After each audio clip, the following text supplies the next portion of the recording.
In this video, we're learning how to make our very own little plugin that points to things and highlights things that you can easily customize in the edit page of Davinci Resolve. And you can move this around to point to things on tutorials, screencasts, that kind of thing. And you can customize it with sliders here in the edit page, change its color, change its location, change its size, and it'll dynamically resize to whatever duration you want. If you want this a little bit longer, it'll come in and stay there for this whole clip. If you want it to be shorter, you can have it pop in really quick. And by the end of this video, you'll be able to make your own little overlays. Let's do it. This is very exciting stuff, but if you don't know the basics of Fusion, I would definitely recommend checking out this video, as this is, one step more advanced. Let's get in. So I'm gonna get rid of this real quick, and we can just see what we have here in the edit page. Here I just have a screenshot of our website. This is just a little shameless plug for our Fusion survival guide. More on that in a little bit. But let's say that we want to have some kind of animated highlight or an arrow that comes in or something that kind of, circles something on screen. All of these things work pretty much the same way. We're gonna do an arrow today, but you can change this a little bit to be whatever you want it to be. To Fusion. The first thing we're gonna do is go over here in the media pool in the edit page, right click and say new Fusion composition. And let's just call this arrow overlay. We'll keep the frame rate there. Duration 5 is just fine. Let's hit create. And now let's double click on arrow overlay, and that's going to open that up in Fusion.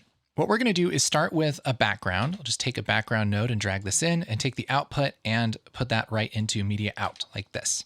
Now that'll give us a black screen. We don't actually want a black screen. We want a clear screen. So with the background selected, I can go over here to the color, and right here where it says alpha, we'll just turn this all the way down. That's just going to give us a blank, clear canvas. And then we basically just make whatever we want to appear on screen. That's kind of the next step here. So you can import some art, you can draw your own, you can do whatever you want. We're going to make a simple arrow today, and we're going to make that with shapes. If you haven't messed with shapes in Fusion, it's pretty cool. I'll hit Shift Spacebar, that'll bring up our select tool palette, and I'll type SREC. That's going to bring up S rectangle. So this is just a tool. All it does is it creates a rectangle shape, and I'll hit 1 on the keyboard just to see what we're making here. And so it's just a box. And let's take the height down a little bit and just make it something like that. We're also going to make another shape. I'll hit Shift Spacebar, and this one's going to be S star. So SST, S star like that. And I'll hit Enter. And let's hit 1 on the keyboard and bring that up. By default, that's going to make a 6-sided star. And we're going to adjust this a little bit. I'm going to take the points over here. I'm going to take those to 3. And guess what? We have a triangle. Oh, baby. So now all we have to do is put the star and the rectangle together. I can take the output of the S star and put it on the output of the S rectangle, and that's going to make an S merge. So that merges shapes together. I'll hit 1 on the keyboard, and it puts those together like that. Let's take the star and just move it over here so that we have an arrow. And you can really go as crazy as you want. I'll just move this most of the way to the edge of the screen. I don't want this to come off the edge of the screen though, okay? So now what we're doing is we're just generating some art that makes a little arrow, okay? But shapes are kind of weird in Fusion. Shapes are like vector shapes in that they're just math. They're not really pixels. It's just kind of generated with math. And so what you need to do is run it through an S render so that it actually makes it into an image that you can combine with other images. Again, Shift Spacebar, SREND. That's going to bring up S render. I'll hit Enter like this. And let's take the output of this merge and put that into a render. Okay. Now I can hit 2 on the keyboard. That's just going to render this as an actual image, and it's not going to look really different, but trust me, you need to do that. Okay. Then we can take this S render and put this over our background like this. I'll just drag that output over the output of the background. And then let's hit 2 on our media out, and we have the same thing. So all of this, I'll just hit Shift Spacebar and type UND for underlay so that we can just label this. I'll double click off of this underlay to deselect it, and then hold down Alt and click underlay just to select the underlay by itself, okay? Then I can hit F2 and we'll rename this and we'll call this arrow art, okay?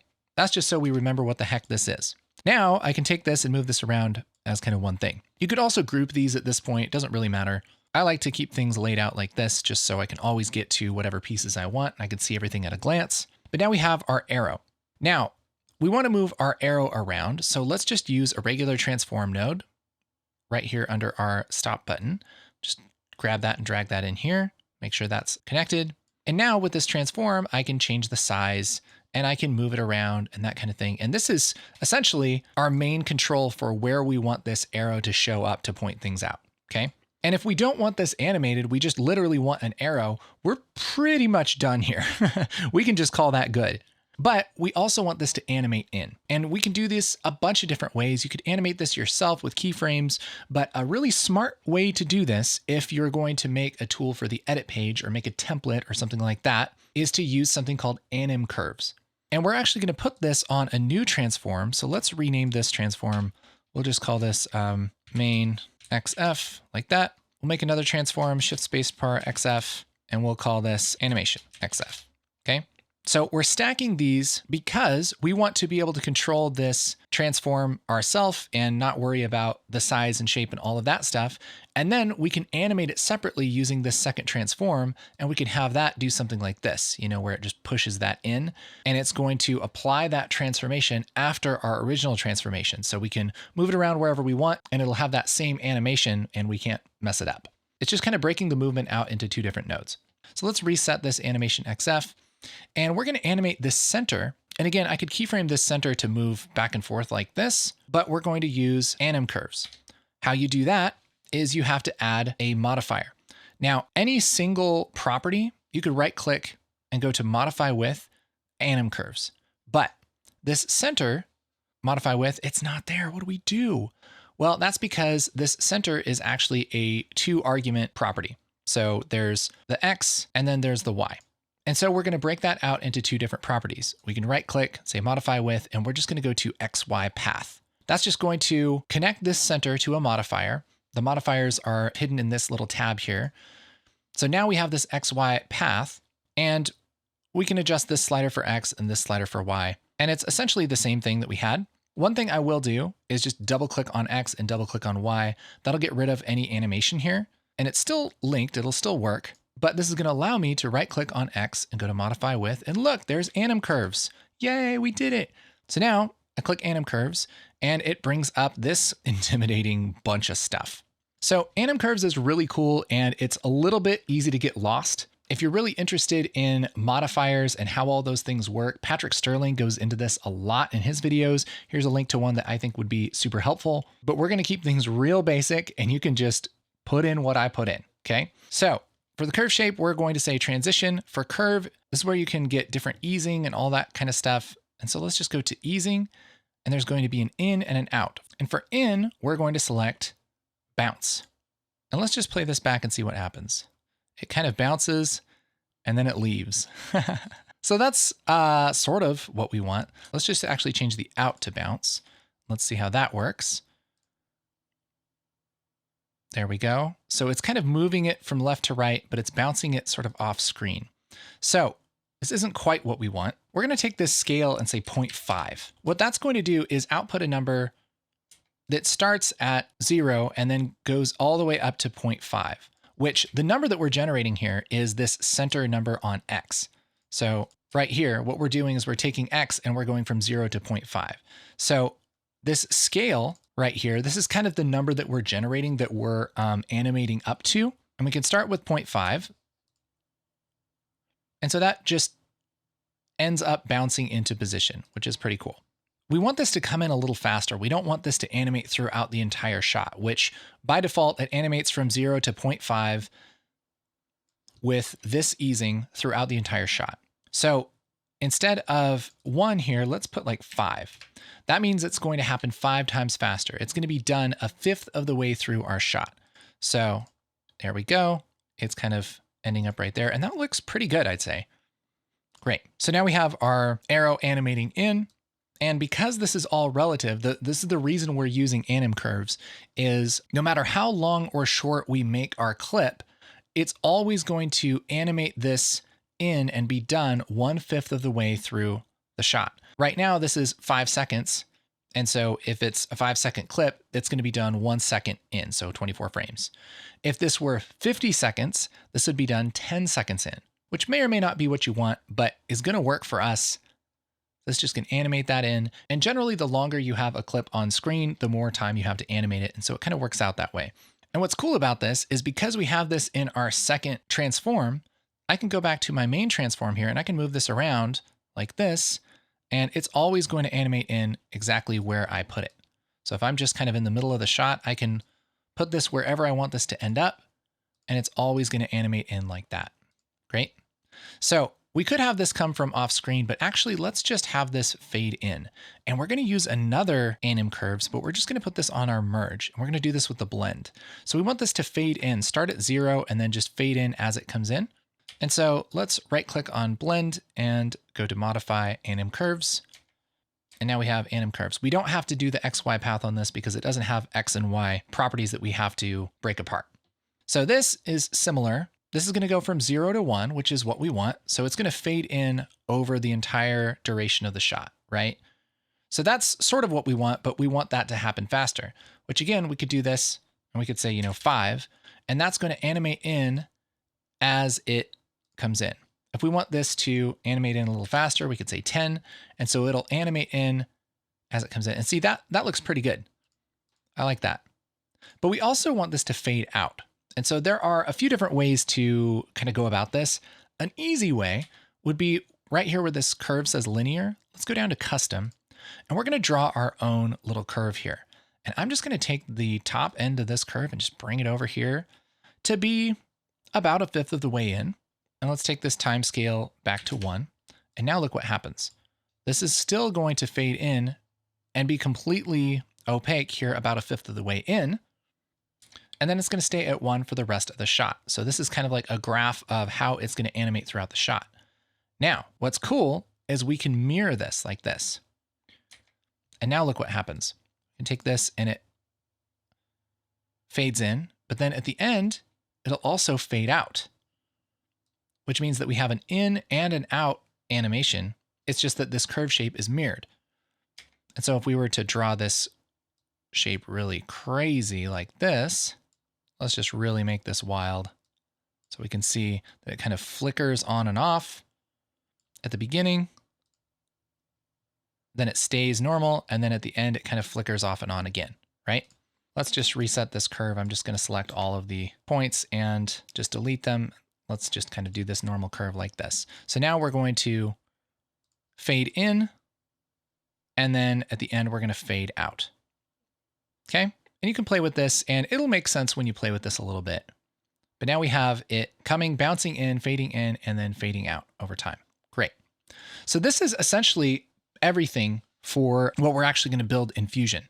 So we can kind of test this out by going to the edit page and taking this arrow overlay and just dragging this over like this. This is just our normal Fusion composition, just like we would make for a title or something like that. And now we can see how it's working. Great. And then it fades out. Okay. Does it work if we squish it down like this? Goes in there, then should fade out the end. Perfect. So everything's working. Now we need to package this up to make it so that we can adjust properties here in the edit page. Because when I select this right now, there's no properties for, where to put the arrow or anything like that. We have to kind of package this up right to be able to edit that stuff in the edit page. So I'm going to go back to our arrow overlay here. And what we're going to do is make a macro. Now, a macro can be used for a bunch of different stuff, but one of the things that we use it for is making a preset, template, plugin, whatever you call it for the edit page. How you do it is you select all of the nodes except for media out, and then you right click on any of them, and you go up to macro and go up to create macro. That'll bring up this super intimidating looking macro tool with this huge list of properties. And really what you do is you just check export on any property that you want to be able to adjust in the edit page. Now, this will take a little bit of getting used to if you don't know all the properties and what they're called and that kind of thing. But really, we're just going to go through and do a tick mark on anything that we want to adjust. For instance, this rectangle, maybe we want to adjust the height so that we can play with sort of the size and the shape of the arrow. So we can go to S rectangle, and we're going to find something like the height. And you know what? Let's go ahead and check the width too. So now we can adjust that shape in the edit page. And let's just twirl this up. This will highlight this in red if it's something that we're exporting. And then let's go to main XF. So this is our main transform. And so we want to be able to adjust the center. So that's just the position of the arrow. We should also adjust the size. I think that's a good idea. That looks great. And that's really kind of the main stuff, is we want to be able to adjust the size and the shape of this arrow. And so we'll call this arrow tool 01. And let's just go to File and Save. Let's just throw this on the desktop, and it makes a .setting file. I'll hit Save, and then we can close our macro editor. Now, how do we get this back into Resolve so that we can actually use it? Yeah. Well, you can't. No, I'm just kidding. An easy way to sort of test this out is to go up to the effects panel in the Fusion page, go down to templates under edit, and you can select any of these. I like to maybe throw this into generators and just pick where you want this to live. And then bring up something like an Explorer window and take this arrow tool 1.setting and just drag this into the list of effects like this. Now you should be able to find this in this list. So arrow tool 01, perfect. And now we can switch over to the edit page and go over to effects and go to generators. And we should have our arrow tool 1 right here. We can grab this and drag it over just like we did with our Fusion composition like this, and it should work the same. But if I select this and go up to my inspector, look at this fanciness. We got width, we got height, we got center. And so we can adjust these things for our arrow here in the inspector. We can adjust the size, we can adjust the shape. So like I can adjust the height here, the width, and make that arrow exactly how I want it to be, right? So I have all these little controls that I don't have to go back into Fusion for, and I can just adjust here on the edit page. And then this is animating in. Isn't that neat? Something that's also cool is if you have some properties exposed here like center and size, if you go to the lower left corner of your viewer, there's this drop down where it's normally on transform, looks like this. But down here, there's the Fusion overlay. And if you select Fusion overlay, look at this.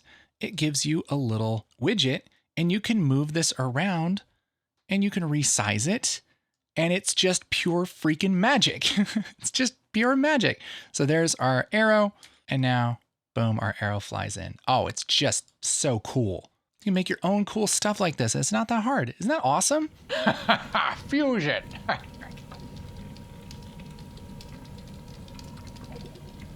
Very good. Now, you may have noticed that we didn't cover how to adjust the color. And on my example here, my arrow fly in example, you can adjust the color of the arrow, which would be really convenient. So this is an example of just something that's next level, something that you might want to do. And I'll show you how I did it for this one. Let's go back to our arrow overlay. You can do this a variety of different ways, but anytime that you have shapes, there is an effect you can run this through called S-Change Style. S-Change Style basically just changes the style of whatever shape you run it through. So for instance, our color, right? So this is just a really nice high quality way to add a different fill to our arrow. All I did was when I exported this, I had that S-Change Style in here, right click, macro, create macro. One of the things that I checked was under S-Change Style, I selected color as well as green, blue, and alpha. If you select all of those, that will give you the little color picker in the edit page. And so we can have this kind of adjustment right here in the edit page. Pretty cool. And yeah, this is really just the tip of the iceberg. I mean, you could do all kinds of stuff. You could make 15 different layers and have an arrow offset animation and a stroke around it and a drop shadow and all the things, anything that you can make in Fusion, you can make right here and then export it as a macro. And if you build it right, you can have access to change things right here in the edit page. Pretty stinking neat. So let's talk about this, the Fusion Survival Guide. If you don't know Fusion, or if you haven't worked with Fusion very much, there are a bunch of different essential tips that you really should know that'll make your life so much easier working with Fusion. The Fusion Survival Guide is a video course that will help you understand Fusion in deeper ways.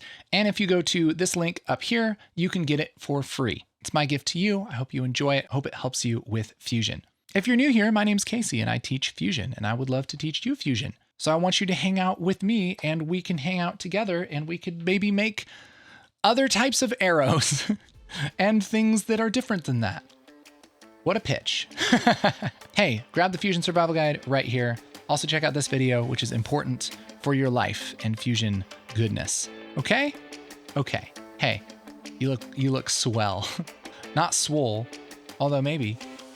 You look swell. Not swollen. That'd be worse too.